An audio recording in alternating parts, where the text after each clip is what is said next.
Hello everyone, it's what is it? It's the afternoon, it's about 4 or 5 in the afternoon, something like that. How are we all? Just thought I'd say hello and catch up. Just to take you through a few things that have come up lately. Now, I found myself in a low mood again recently. I know why, I know what's triggering, and I know what's happening. Now obviously that doesn't make you feel better instantly when you have an appreciation of what's actually going on, okay? But if I just explain that some of my stuff at the moment I think is to do with like just not working at this precise moment in time, and then that's brought thoughts of self-doubt, and your confidence is knocked and so on. So you start having these negative thoughts. So what I thought I'd do is I'll explain there's an amazing surf going on out there. Very rough. I thought I'd explain a few things, like how it works and what happens, and then potentially how you can get out of it or not go further down, because they're very, very much like snowballs, okay? So, for example, just using how I feel at the moment as an example, I had a thought to do with work. I was going to get work. Things have gone awry a wee bit, okay? But just with the expectation, and then it not happening, it's not a problem. But then you start doubting and thinking worse things, okay? So you start digging down. Now, what people tend to do is, and myself included, is I use it as a visual mechanism. I sort of think about filing cabinets, or just think of a computer hard disk, okay? So what happens is that you're not really that capable of having feelings or emotions without actually having a thought first, okay? So just to show you that now, if I say to you, please just sit down, relax, breathe, and think about the last time you went on a really great holiday, or there was a really great event at you, or where you really cracked up laughing or stuff like that, okay? So think about that holiday, think about the sun, the sea, the sand, the beach, whatever, okay? If you had drinks, you enjoyment, dance, whatever you were doing, it was great, you made a really good holiday, okay? Now that will pick you up, because the thought of that has triggered the memory and has brought up the feelings and emotions of that from back then, you see. So equally, the negative is also true, okay? So if you think bad of something, then you can bring your mood down and you will feel worse, and that's generally what happens. So, but what also happens, I feel and find, is that the analogy about the hard disk is, once you open the computer, once you go in there and open up the hard disk and you look in these folders, and it says, let's just say for example it was I don't know, to do with work in general, okay? So you're annoyed, you're angry, you're thinking these things, your brain will go in there, and it's almost like it does it because it wants to help you by protecting you from things and bringing up old references. So you open up a filing cabinet drawer or the folder, and you go, right, okay, that time when I was really annoyed to do with work. And then what your brain does is it goes through the files, and it goes, let's just pretend someone called Malcolm again, okay, I'll use that name, was the person that annoyed you at work because of something they said, or something they asked you to do which was unreasonable, whatever it was, okay? And that's lowered your mood. You'll go, oh, hold on, here's the folder marked Malcolm in here. And you open it up and your brain looks at it and goes, oh God, yeah, I remember now that time when he did this, or when he did that, or when this happened. And so what happens is your brain starts snowballing and it magnifies these things. So what can start out as small things can roll and snowball into larger things. They become magnified. So when people start magnifying small things also, that's a sign about, that there might be an underlying element of depression there as well. It's very much something that happens with a depressed person. Right, now, so if you think about the discs and you think about the filing cabinet, the trick, and this is where CBT or cognitive behavioural therapy is showing up as being very, very excellent, is that you've got to try and change the behaviour. If you can, when you at the early stage of that person's annoyed you, yes, that person's annoyed you, okay? It doesn't mean they haven't, and it doesn't mean you're not wrong, right, or anything. It means that they've annoyed you because the thought of it has allowed your emotion to kick in and you've become angry, and then that anger and annoyance and fear or whatever emotion it's dug up has opened up the computer or the filing cabinet and started looking for more, and then you start rummaging, and then you start descending, and you can start spiralling down from a normal mood into sort of one that goes lower and lower. So we need to stop that going down further, okay? Now, so if you can catch yourself at the early part, realise that yes, I was annoyed, yes, it makes me angry, yes, it has all these negative connotations. That's it, that's happened, that's enough. I'm not going to let this happen to me. And if you can reframe things, okay, is one of the tricks. If you can say to yourself, or even if you're a visual person, you can visualize the shutting that folder down on a computer or closing that filing cabinet, because others will open, okay, and others not even to do with that subject will open, because your angry folders will open, or your if it's grief, your grief folders will open. You'll be reminded of other things, and because you're reminded of other things, the thoughts will make you feel bad. So the idea, I'm making this sound very incredibly simplistic, it's a very interesting skill to learn and develop, is to realise what's going on and just stop it there, almost like telling yourself, right, enough, stop right there. I'm not going to start thinking about the last time they annoyed me. I'm not going to start spiralling. I'm not going to start doing these things that have always kept me and held me back and made me get and feel worse and worse and worse.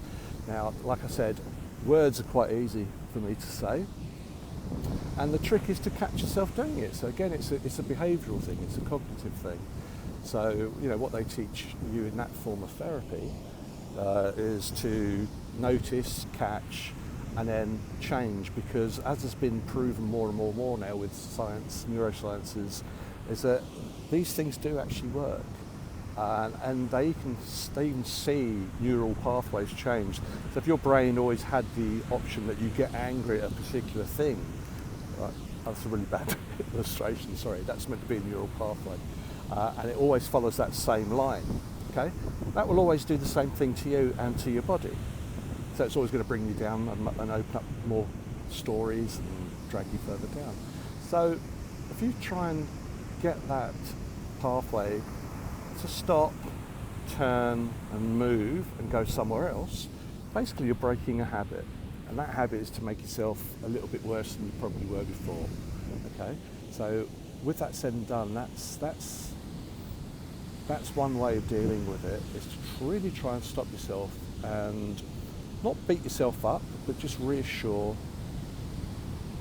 add the element of confidence, realise that all this other stuff where you're dragging yourself down is complete nonsense, it's not doing you any good, it doesn't serve you, and you'll feel better if it doesn't happen. And the more you do that, the more that happens, it becomes second nature. It's just like muscle memory, like your brain, think of it as a muscle, in that regards.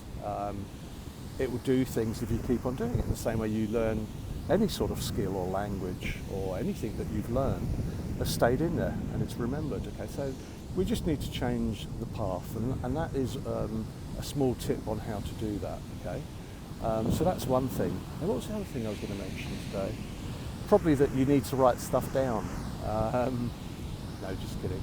The other thing is, what would be really good, I think, also is when you see friends or family, okay, and you're concerned about them because they're not brilliant at the moment, or they're not behaving the same and stuff like that, and you're concerned that they might be a bit depressed. There are actually a few signs, okay, so you have signs and symptoms. Signs are what you can notice about someone, and symptoms are what they can describe themselves, okay. So if we just look at the signs of someone that, like, let's just say you've got a friend at work You're a little bit concerned, you ask them how they are, and you've got this wonderful charity now, obviously, called RUOK, that has encouraged people to ask friends if they're all right, which is fantastic. Now, if I was to say, are you okay? Okay? A lot of people will lie, okay? That's just the way it is. A lot of people will lie because they don't want to let you know that there's a chink in their armour or a weakness or however they perceive it, okay? But it's actually stronger if you actually speak about it, okay? But it's whatever their perception is prevent them from being honest, or their personality is that they don't share a lot or talk much, whatever. So I just thought I'd share a couple of things with you while I'm here now, to hopefully point you in the direction to get someone to at least start speaking, okay? So if you're noticing they're not great, so some of the signs might be obviously facial expressions, they're a little bit flat or down, or their face is a little bit more lower than it normally is, or they don't smile as much, they don't laugh as much. There's various signs. Body language is a big thing. There's a lot, big thing to do with non-verbal communication. We send out loads of signals without actually saying anything. So as opposed to me sitting here like this, if I was like that, slightly slumped, that is how people genuinely sit. Okay, because you're tired, you're exhausted, you feel down, you've got no energy, you've got nothing to look forward to, etc., etc. So your body slumps into that shape. So, if you spot that, that might be a clue for you as well. As they say, if you look at that picture, like with someone like that, you can see what they mean when they say, oh, they've got the weight of the world on their shoulders. That's a very accurate description of it, okay? So they're all down, bent in. Now, what do you say to someone? Of course you can go up to them and say, like a friend, but what I would suggest would be good is if you want to try and have a serious conversation with a friend about a subject, is you get them to somewhere that's nice and comfortable, where there's no big distractions, it doesn't have to be around loud music or anything like that. And you can just have a nice conversation that you would normally have in a settled environment, okay? And then just literally ask them, are you okay? And 90% of the time they'll probably turn around and go, oh yeah, I'm fine. And you sense they're not, they're not because you're their mate or family friend, you know something's up and they're keeping it from you. Okay, well there's a couple of things, like I said. Instead of saying, are you okay, or after they've replied to that, you could just politely say to them, hey, it's just that I've noticed you're a bit, you don't seem your normal self. Okay, now here's the magic thing. When you say that, don't say anything else. Keep quiet, okay? It's not a trick. What you do is you sit there, and it's very hard to do if you're not skilled or practiced in it, is to ask something or say something and then just keep quiet, okay? Excuse me. Someone's trying to ring me. See, this is all unplanned and live and stuff like that, and unscripted. So anyway, so you say to them, you ask them that question, and they sort of sit there, and you keep quiet, and you just look at them, smile, but don't say anything until they answer, because often they're not sure about answering.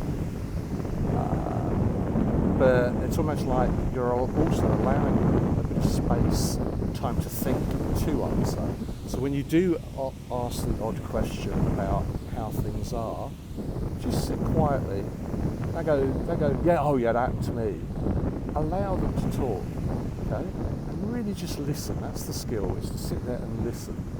And the other thing you can do to show that you're listening to them is you can paraphrase what they say on occasion back, okay? So, for example, let's pretend it was work again, and you're talking to a friend and work's getting them down, and they say, I don't like this at work and this is happening at work. You could say, right, so work sounds like a bit of a problem for you at the moment, all right? Or work sounds really crap at the moment, or however you want to word it. You're actually showing them that you're listening to them.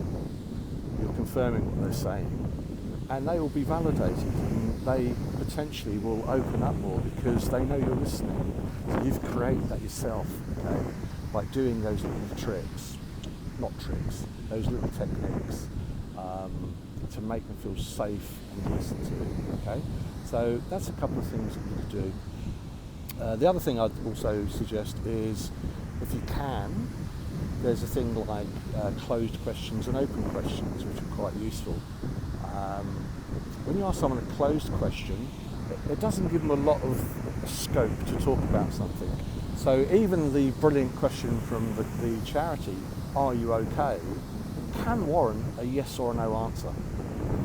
Okay, and in a way, if they say yeah and they're lying, or if they say no and you can start talking about it, you only warrant the one-word answer. You should move then away from that a little bit and go into what they call open questions. So, you don't ask them questions that necessarily go to a yes or no answer only, okay?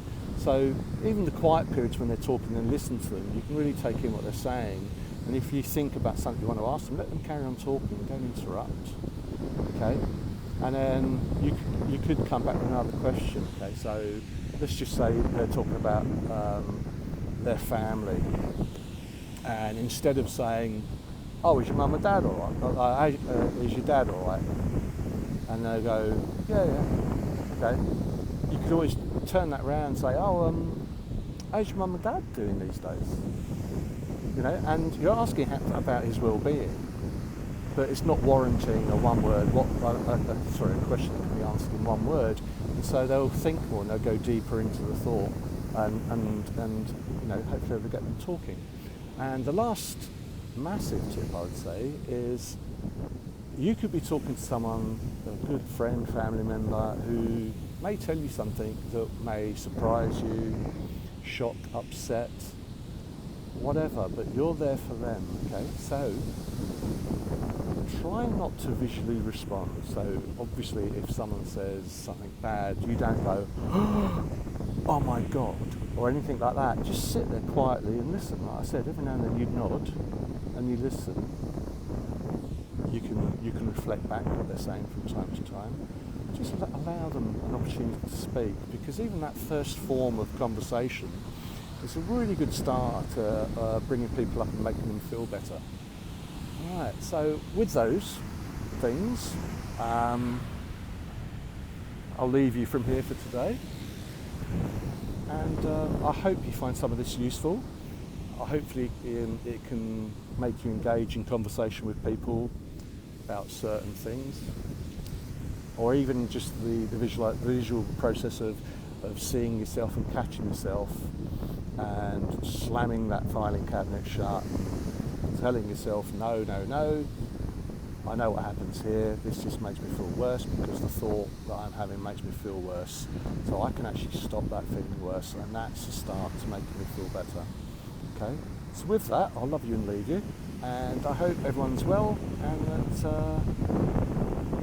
you can get something from this, or you can just pass it on to someone.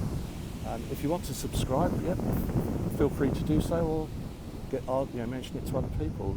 I'm hoping people get stuff out of this. Okay, so take care. Bye bye.